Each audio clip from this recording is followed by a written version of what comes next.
Hello दोस्तों, कैसे हैं आप सब। उम्मीद है आप सब जहाँ भी होंगे ठीक होंगे। अगर आप ये स्टोरी पूरी तरह से समझना चाहते हैं तो आप इसका पिछला पार्ट जरूर देखें।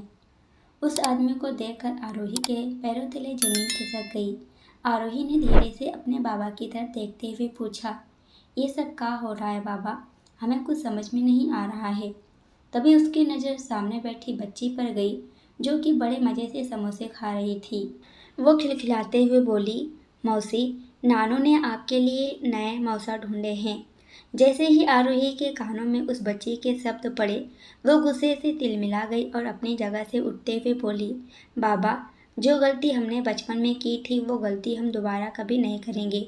हम मर जाएंगे लेकिन जीते जी जिंदगी में कभी दोबारा ब्याह नहीं करेंगे। ये क्या बोल रही हो? अरे हमारे साथ रहोगी तो राज करोगी राज। वैसे भी तुम मनहूस विधवा ठहरी। तुम जैसी लड़की का हाथ तो वैसे भी कोई नहीं थामेगा। वो तो हमारा दिल पिघल गया इसलिए तुम्हारा हाथ मांगने चले आए। वैसे भी एक अकेली औरत पर सबकी बुरी नज़र रहती है, इसलिए रहम खा लिया तुम पर। प्रदीप गुप्ता आरोही की तरफ ललचाई नजरों से देखते हुए बोला। तभी आरोही ने उसकी तरफ देखते हुए बोली, एकदम चुप, हमको नहीं करना राज, समझे? जरा अपनी उम्र का ख्याल तो करो। 50 साल के हो रहे हो, इतने के तो अभी हमारे बाबा भी नहीं हुए, और अभी गुप्ताइन को मरे साल भर भी नहीं हुआ है कि चले आए यहाँ हमारा हाथ मांगने। और सबकी बुरी नज़र का तो हमें नहीं पता, लेकिन रोज बस्ती से निकलते समय हमने तुम्हारी नज़रों में हवास साफ देखी है, समझे? और हम एक हवासी से शादी तो कतई नहीं कर सकते, इसलिए निकलो यहाँ से। आरोही का इतना कहना था कि तभी यहाँ थप्पड़ की आवाज़ गूंज गई।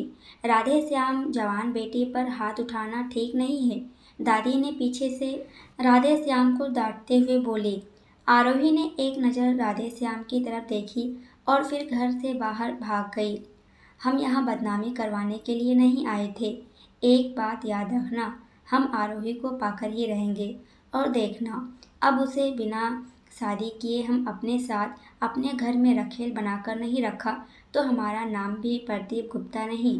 प्रदीप गुप्ता के साथ तुम लोगों को दुश्मनी बहुत महंगी पड़ेगी। इसके साथ साथ प्रदीप ने राधे श्याम को और भी 10 बातें सुनाई और गुस्से से घर से निकल गया। राधे श्याम बस हाथ जोड़े अपनी जगह पर खड़ा रह गया। इधर आरोही भागकर खेतों की तरफ चली आई और यहाँ पेड़ के नीचे खड़ी एक कार की छाया में कार से टिककर अकेले वहीं बैठ गई। आरोही अपने चेहरे को दोनों हाथों से ढककर रोते हुए बोली, भोलेनाथ जी, हमारा अपना खुद का घर कहाँ है? पहले अम्मा ने कहा कि पति का घर ही अपना घर होता है, लेकिन हमको तो वहाँ से निकाल कर फेंका गया। फिर हमें बाबा दोबारा अपने घर ले आए। हमको लगा यही हमारा घर है, लेकिन नहीं, ये घर तो उनका और अम्मा का है। देखो, अब हमारे बाबा भी हमें अपने घर से निकालने का इंतजाम कर रहे हैं। आखिर वो घर कहाँ है जो सिर्फ आरोही का हो, जहाँ से कोई हमें नहीं निकाल सके? हमें अपना घर चाहिए भोलेनाथ जी। रोते हुए आरोही ध्यान नहीं देती कि कोई दूर खड़ा उसकी बातें सुनकर मुस्कुरा रहा था। तभी सोहम आकर धीरे से उसके बगल में बैठ गया और बोला, खुद का घर खुद की मेहनत से बनाना पड़ता है मैडम जी। उसकी बात सुनकर आरोही हड़बड़ा गई और चौंक कर सोहम की तरफ देखते हुए बोली, ये हमारी जगह है, हम यहाँ पहले आकर बैठे थे, तुम निकलो यहाँ से, हम अकेले रहना चाहते हैं। सोहम अचानक से आरोही में खो सा गया। उसकी आंखों का काजल रोने की वजह से बह गया था। उसकी नाक भी लाल हो चुकी थी। शरीर पर हल्के गुलाबी रंग की साड़ी बहुत जच रही थी। झल्ली सी दिखने वाली आरोही आज सच में बेहद खूबसूरत दिख रही थी। आरोही ने उसकी आंखों के सामने चुटकी बजाते हुए बोली, सुनाई नहीं दिया क्या? तभी सोहम अपने ख्यालों से बाहर आया और बोला, यह जिस कार से आप टिक कर बैठी हैं वो मेरी है। आप मेरी कार से दूर हटेंगी तभी तो मैं जाऊंगा। उसकी बात सुनकर आरोही तुरंत खड़ी हो गई। सोहम ने अपनी कार का दरवाज़ा खोला और आरोही की तरफ मुस्कुराते हुए देखकर बोला, चलो मैं तुमको तुम्हारे घर छोड़ देता हूँ। जी नहीं, हम अनजान लोगों की गाड़ी में नहीं बैठते और किसी का एहसान लेना हमको जरा भी पसंद नहीं है, आरोही चिढ़ते हुए बोली और वहाँ से जाने लगी। सोहम उसे देखकर मुस्कुरा दिया। तभी आरोही कुछ सोचते हुए रुकी और पलटकर सोहम से बोली, सुनो, ये हमारी जगह है, हम अक्सर यहाँ आया करते हैं। तुम तो विदेश चले गए थे ना, तो अब वहीं जाकर अपने लिए जगह ढूंढो, इधर दोबारा नजर मत आना, समझे? आरोही गुस्से से उसे बातें सुनाकर घर चली गई। सोहम भी मुस्कुराकर निकल गया। जी भर के रो लेने के बाद आरोही घर वापस पहुंची तो राधे श्याम उसके इंतजार में बाहर ही बैठा हुआ था। आरोही बिना कुछ बोले चुपचाप अपने कमरे में चली आई। उसने तुरंत अपने कपड़े बदले और चारपाई पर उल्टे लेट गई। तभी किसी ने पीछे से आरोही के सर पर हाथ फिराया और वो हाथ झटक कर चिढ़ते हुए बोली, हमको किसी से बात नहीं करनी। तभी उसकी दादी धीरे से लाठी की मदद से आगे की तरफ आई। उन्हें देखकर आरोही झट से उठकर बैठ गई और बोली, दादी माँ आप? हाँ बिटिया, हम जानते हैं कि इस वक्त तुम अपने बाबा से बहुत नाराज हो और होना भी चाहिए। राधे श्याम ने जो भी किया बहुत गलत किया। हम भी अपने बचपन में तुम्हारी तरह थे। हम भी पढ़ना चाहते थे, उड़ना चाहते थे, इस गांव के आगे की जिंदगी जीना चाहते थे। लेकिन हमारी किस्मत ने सिर्फ हमें चार दीवारों में कैद कर दिया। इतना बड़ा परिवार था, सुबह से चूल्हा जलाने में लग जाते थे और सारा दिन रोटियां बनाते बनाते कब बीत जाता था मालूम ही नहीं चलता था। दादी माँ की बातें सुनते हुए आरोही ने चुपचाप उनके गोद में अपना सर रख दिया था। वो आगे बोली, देखो बिटिया, हम जानते हैं कि हमारा बेटा राधे श्याम बहुत बड़ा गधा है, लेकिन तुम सोचो कि देखो, तनिक तुम्हारी जिंदगी औरों की तरह चूल्हा जलाकर या खेत जोत कर नहीं बीत रही।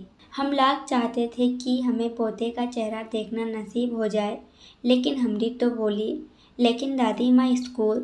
दादी ने धीरे से मुस्कुराते हुए कहा, जब तेरे सपनों का राजकुमार आएगा तब पढ़ाई कर लेना। तेरा बाप तो बड़ा सुनखट है। दादी माँ की बात सुनकर आरोही उनके गले लगकर बोली, हम क्यों सपने देखे राजकुमार के, हमारे पास और भी बहुत से सपने हैं। दोनों लोग बातें ही कर ही रहे थे कि तभी बाहर से पटाखे चलने की आवाज़ सुनाई देने लगी। तभी टुनटुन, जो आरोही के बहन की बच्ची है, मुस्कुराते हुए बाहर से भागती हुई आई और तुरंत आरोही के गले लग गई। मौसी माँ, आज तो घूमी घूमी जाएंगे, मुझे ये सुंदर वाले कपड़े पहना दो। जल्दी चलो मौसी माँ, उठो। आरोही को कुछ समझ नहीं आया, लेकिन वो टुनटुन के साथ आंगन में चली आई। आरोही, टुनटुन, राधे श्याम और सुनीता बड़े से उत्साह में जाने के लिए तैयार होने लगे। आरोही ने आज नीले रंग का चिकनकरी का सूट पहने हुई थी।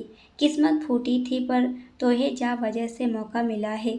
जाओ, घर की चार दीवारों से बाहर निकलो। दादी की बात सुनकर आरोही धीरे से उनकी गोदी से उठकर बैठ गई थी। तभी सुनीता यहाँ आकर उसकी नज़र उतारने लगी और उसने छोटी सी बिंदी निकालकर आरोही के माथे पर लगा दी। मौसी माँ, हमको भी अपने जैसे सुंदर बना दो। टुनटुन आरोही की चुन्नी खींचते हुए बोली। आरोही उसकी बात सुनकर मुस्कुरा दी और उसे तैयार करने लगी। जहाँ एक तरफ आरोही ने अपनी जिंदगी से समझौता कर ली थी, वहीं दूसरी तरफ सोहम की जिंदगी में खुशियाँ दस्तक देती नहीं थक रही थी। सोहम ने हल्के नीले रंग का चिकनकरी का कुर्ता पहना हुआ था। सोहम के आने की खुशी में घर के नौकर पटाखे जला रहे थे। शाम हो चली थी और लोगों का आना जाना शुरू हो चुका था। दक्ष जी ने सोहम को अपने पास बुलाए और अपनी कंपनी चिकनकरी वाले के मैन स्टाफ ठाकुर और पंकज सिंह से मिलवाया। ठाकुर और पंकज सिंह भी सोहम की तारीफ करते हुए नहीं थक रहे थे। सोहम के पापा और बाबा उसे बड़े से बड़े बिजनेसमैन से मिलवा रहे थे। तभी यहाँ पर आरोही अपने परिवार के साथ आई। आरोही एक पल के लिए कोठी को देखते ही रह गई। उसे यकीन नहीं हो रहा था कि हमारे यहाँ की किसी का इतना बड़ा घर होगा। वो दीवारों पर उभरी हुई कांच की डिजाइन को छूकर देखने लगी और खुद से बोली, बाप रे, हमने तो हमेशा बाहर से ऊंची सी दीवारें ही देखी थी।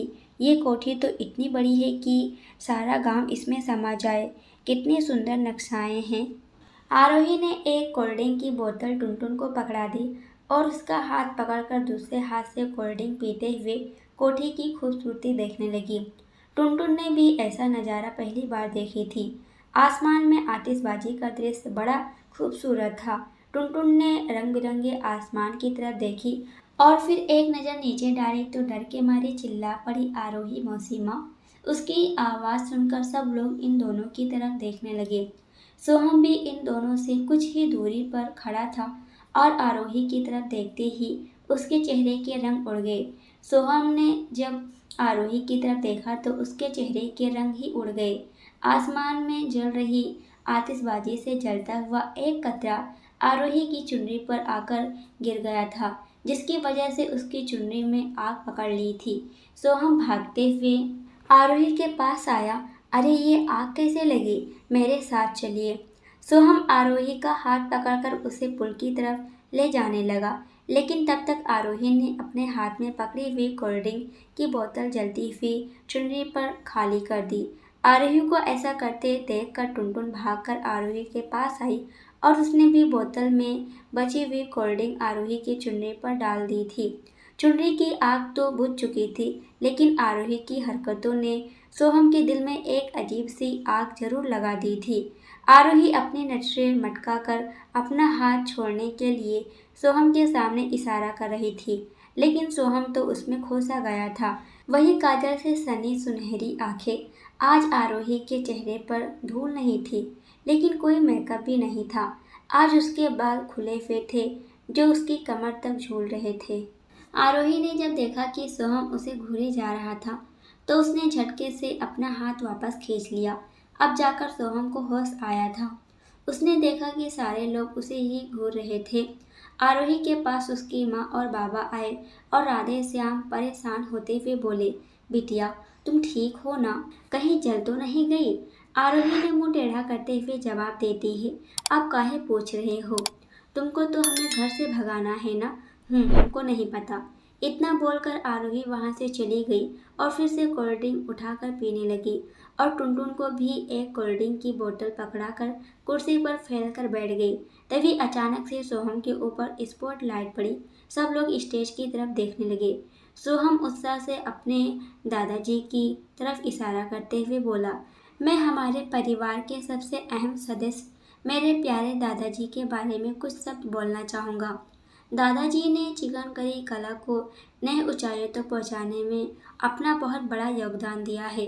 उनका संघर्ष और उनकी मेहनत ने हमें एक नए स्तर पर पहुंचाया है। तभी पीछे स्क्रीन पर कुछ तस्वीरें चलने लगी। सोहम उन तस्वीरों की तरफ इशारा करते हुए आगे बोला, यहाँ उनके द्वारा बनाए गए उत्पादों की तस्वीरें हैं, जो हमें साफ दिखाती है कि चिकन करी की कला को किस तरह से ऊंचाइयों तक पहुंचाया गया है।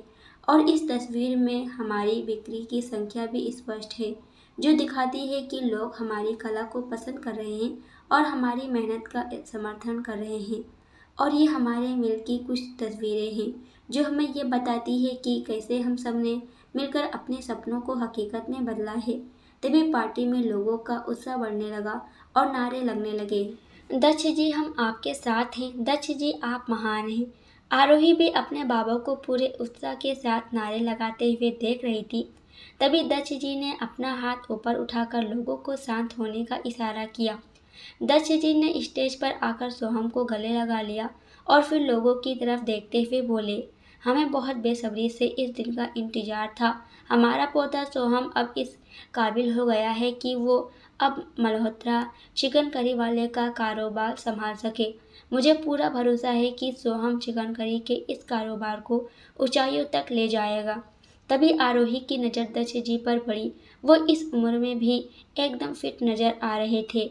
वो कुछ देर तक दक्ष जी के चेहरे को गौर से देखती रही और तभी कुछ पुरानी यादों ने उसे घेर लिया। आरोही को उस समय याद आने लगा जब कुछ साल पहले उसने दक्ष जी को बहुत करीब से देखी थी। आरोही का खिलता चेहरा उदासी में तब्दील हो गया। वो अनमने मन से पार्टी एरिया से दूर जाने लगी। आरोही की नजरों के सामने 12 साल पुरानी घटना चलने लगी। नहीं, हम पनौती नहीं हैं। हमने नहीं मारा अपने पति को। हम क्यों मारेंगे उनको? आरोही रोते हुए जमीन पर बैठ गई थी। साहब, आप लोग इसकी मासूम शक्ल पे मत जाना। डायन है ये, डायन। मेरे घर में कदम रखते ही मेरे बेटे को खा गई। इसको अभी के अभी इस गांव से निकाल दीजिए, नहीं तो पनौती जाने और किस किस को खा जाएगी। आरोही की सास गुस्से से उसकी तरफ देखते हुए बोली, नहीं सरपंच जी, आरोही तो अभी छोटी बच्ची है, जो कुछ भी हुआ उसमें मेरी बच्ची का कोई दोष नहीं है। वो तो शिवम बाबू ही पीकर गाड़ी चला रहे थे, राधे श्याम ने डरते हुए कहा। तभी अचानक से उसकी सास गुस्से में चिल्लाई, खामोश, अपनी बेटी का गुनाह मेरे बेटे पर मत डालो, समझे। आरोही को सोचते हुए कुछ दूर निकल आई थी। उसे पता ही नहीं चला था कि दो अनजान आंखें उसका पीछा कर रही थी। आरोही याद करती है कैसे राधे श्याम और सुनीता उस वक्त उसकी सास के कदमों में गिरकर गिड़गिड़ा रहे थे, नहीं हमसे गलती हुई गई, हमें माफ कर दो। वैसे भी आरोही की जिंदगी तबाह हुई गई है, उस बेचारी बच्ची को इतनी बड़ी सजा मत दो, उसका हक है इस गांव में रहने का। तभी सास ने आरोही के माँ बाप को लात मारकर उन्हें खुद से दूर जमीन पर धक्का दे देती है। आरोही उस वक्त बहुत छोटी थी, उसे समझ ही नहीं आ रहा था कि उसका गुनाह क्या था। लगभग पंचायत के सारे लोग आरोही के खिलाफ हो चुके थे, लेकिन तभी यहाँ किसी की आवाज़ गूंज उठी, आरोही यहाँ से कहीं नहीं जाएगी, वो इसी गांव में रहेगी। ये आवाज़ किसी और की नहीं बल्कि दक्ष जी की थी। उस वक्त सिर्फ दक्ष जी ही थे जो उसका समर्थन कर रहे थे। तभी राधे श्याम भाग कर गए और दक्ष जी के पैरों पर गिर गया। धन्यवाद बड़े साहब, हम आपका यह एहसान कभी नहीं भूल पाएंगे। इस एहसान के बदले हम आपको कुछ भी देने के लायक नहीं हैं, लेकिन हम आपसे वादा करते हैं कि मरते दम तक हम आपके नौकर रहेंगे। राधे श्याम की बात सुनकर दक्ष जी के चेहरे पर एक अजीब सी मुस्कान छा गई थी, जैसे कि वो यही चाहते थे, और वो मुस्कुराता हुआ चेहरा आरोही के दिमाग में कैद हो गया। आरोही याद कर रही थी कि तब से लेकर आज तक राधे श्याम किस तरह से दक्ष जी के घर में चिकन करी के काम से लेकर नौकरों वाले सारे काम पूरी ईमानदारी से कर रहा था। अभी वो सोच ही रही थी कि अचानक से वो किसी से टकरा कर गिरने लगी। अब जाकर आरोही पुरानी यादों से बाहर आई थी और उसने खुद को सोहम की बाहों में पाती है। दोनों एक पल के लिए एक दूसरे की आंखों में खो से गए थे। तभी आरोही झटके से सोहम से दूर हुई। सोहम ने आश्चर्य से पूछा, तुम यहाँ कैसे? किससे पूछकर तुम यहाँ आई? आरोही ने ऐठते हुए जवाब दिया, हमको यहाँ पार्टी में बुलाया गया है, ऐसे ही थोड़ी ना मुंह उठा के चले आएंगे। लेकिन पार्टी तो बाहर चल रही है ना, सच सच बताओ, तुम घर के अंदर किस मकसद से आई हो? कहीं तुम्हारा इरादा चोरी करने का तो नहीं था ना? सोहम ने सीरियस होते हुए पूछा। अब जाकर आरोही को होश आया था। उसने चारों तरफ नजरें घुमाई तो वो सच में हवेली के अंदर चली आई थी और सोहम भी उसका पीछा करते हुए यहाँ तक आ गया था। आरोही ने परेशान होते हुए अपने सर पर हाथ मारते हुए बोली, हमें सच में नहीं पता कि हम यहाँ कैसे आ गए। वो तो हम, आरोही कुछ सोचते हुए बोली। तभी उसे सोहम के हंसने की आवाज़ सुनाई दी और वो गुस्से से उसकी तरफ देखने लगी। जरा अपना चेहरा तो देखो, शक्ल पे 12 बज रहे हैं।